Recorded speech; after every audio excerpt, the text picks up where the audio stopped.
പാലക്കാട് നിയമസഭാ ഉപതെരഞ്ഞെടുപ്പിൽ മിന്നുന്ന വിജയമാണ് UDF നേടിയത്. UDFിൻ്റെ വിജയശില്പി എന്നൊക്കെ വിളിക്കാവുന്ന ഷാഫി പറമ്പിൽ മുൻ MLA ഇപ്പോഴത്തെ MP റിപ്പോർട്ടർ TVക്കൊപ്പം ചേരുകയാണ്.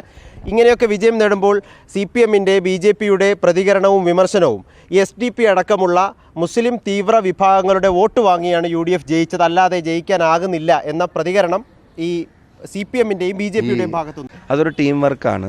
ഒരു സ്വാധീനവും ഇല്ലാത്ത ഒരു സ്വാധീനവും ചില പ്രസ്ഥാനങ്ങൾക്കൊന്നും ഇല്ലാത്ത മേഖലകളിൽ പോലും ഞങ്ങൾക്ക് അവിടെ കൃത്യമായിട്ടുള്ള ലീഡുണ്ട്. BJPയുടെ ശക്തി കേന്ദ്രമായ പാലക്കാട് നഗരത്തിൽ 4000-ലധികം വോട്ടിൻ്റെ ഭൂരിപക്ഷം ഞങ്ങൾക്ക് ലഭിച്ചിരിക്കുകയാണ്. വടക്കന്തറ മൂത്താന്തറ ഉൾപ്പെടെയുള്ള പ്രദേശത്തൊക്കെ ഞങ്ങളുടെ കൃത്യമായിട്ടുള്ള സ്വാധീനവും വോട്ട് ഷെയറിൻ്റെ വർധനവയാണ്. ഒരു തരത്തിലും ആ ജയത്തെ ഏതെങ്കിലും ജാതിയുടെയോ മതത്തിൻ്റെയോ കോളത്തിലേക്ക് കൊണ്ടുപോയി കെട്ടാൻ സാധിക്കില്ല. അതിന് BJP എത്ര ശ്രമിച്ചാലും CPM ശ്രമിച്ചാലും ഇനി വേറെ ഏതെങ്കിലും സംഘടനകൾ ശ്രമിച്ചാലും അതിന് നിന്ന് കൊടുക്കാവുന്ന ഒരു വിജയമല്ല പാലക്കാട് നിന്നുണ്ടായിട്ടുണ്ട്. പാലക്കാടിൻ്റെ പൊതുമതേതര മനസ്സിൻ്റെ രാഷ്ട്രീയ ബോധത്തിൻ്റെ വിജയമാണ് ആ വിജയം.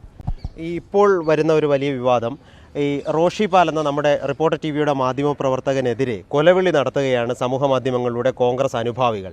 ഇത് അങ്ങയുടെ ശ്രദ്ധയിൽപ്പെട്ടിട്ടുണ്ടോ? ഇത് കോൺഗ്രസിൻ്റെ നിലപാടാണ്? ഞങ്ങൾക്ക് അങ്ങനെ ഒരു മാധ്യമപ്രവർത്തകനെതിരെ എന്നല്ല, ഒരു മനുഷ്യനെതിരെയും കൊലവിളി നടത്തുന്നതിനൊന്നും ഞങ്ങൾക്ക് യോജിപ്പില്ല.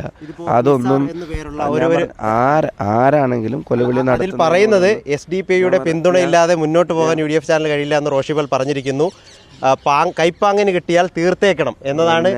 അത് തള്ളി ഒരു കൊലവിളിയും ഒരു മനുഷ്യനെതിരെയും കൊലവിളിക്കുന്ന പ്രസ്ഥാനമല്ല കോൺഗ്രസ് എന്ന് പറയുന്നത്. ഒരു വ്യക്തിയെയും മാധ്യമപ്രവർത്തനം എന്നുള്ളതല്ല, ഒരു മനുഷ്യനെയും കൊലവിളി നടത്തുന്നതിനോടൊന്നും പ്രതികരണങ്ങളൊക്കെ തള്ളുകയാണോ? അല്ല, ഞങ്ങൾക്ക് യോജിപ്പില്ല. ഞങ്ങൾക്ക് അതുകൊണ്ട് തന്നെ ഞങ്ങളുടെ ആ സ്റ്റാൻഡിലൊന്നും ഞങ്ങൾക്ക് കോൺട്രഡിക്ടറി ആയിട്ടുള്ള സ്റ്റാൻഡ് എടുക്കാൻ കഴിയില്ല. ഞങ്ങൾക്ക് ഒരു മനുഷ്യനെയും ഒരു വ്യക്തിയെയും ഒരു ഇൻഡിവിജ്വലിനെയും കൊലവിളി നടത്തുന്നതിനോടൊന്നും ഞങ്ങൾക്ക് യോജിപ്പില്ല. ഞങ്ങളുടെ പ്രതികരണങ്ങൾ ജനാധിപത്യ രീതിയിലായിരിക്കണമെന്ന നിർബന്ധവും ഞങ്ങൾക്കുണ്ട്.